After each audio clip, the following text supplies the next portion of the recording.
જામનગર શહેરમાં પ્રી-મોન્સૂન કામગીરીને લઈને કોંગ્રેસ અને મહાનગરપાલિકા વચ્ચે આક્ષેપ પ્રત્યાક્ષેપનો માહોલ સર્જાયો છે।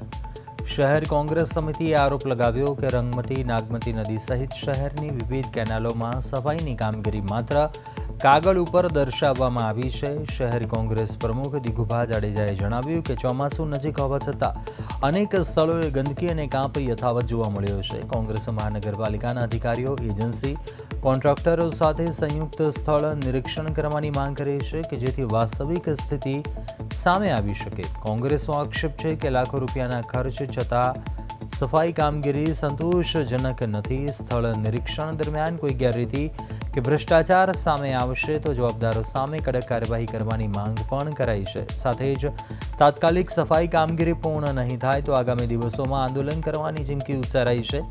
સમગ્ર મામલે મહાનગરપાલિકા શું જવાબ આપે છે તેના પર સૌની નજર મંડાયેલી છે।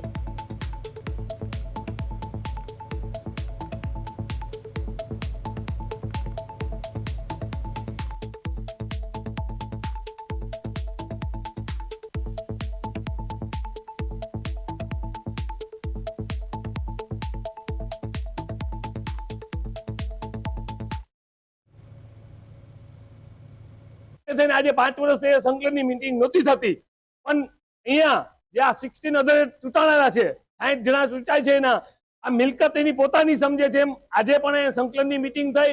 અમે કોંગ્રેસ આનો સખ્ત વિરોધ કરીએ છીએ ને આવતી સંકલનની મીટિંગ અહીંયા થશે તો મીટિંગ બંધ પણ અમે કરાવશી એ ખાતરી આપી છે। સાથે અહીંયા અમારો જે મુખ્ય મુદ્દો છે એ અધિકારી અને કોન્ટ્રાક્ટરની દર વખતે મિલીભગત હોય છે અને આ નવા સ્ટેન્ડિંગ કમિટીના ચેરમેન ચૂંટાણા છે, ખોટા સેશન કરવા બધે ગયા છે।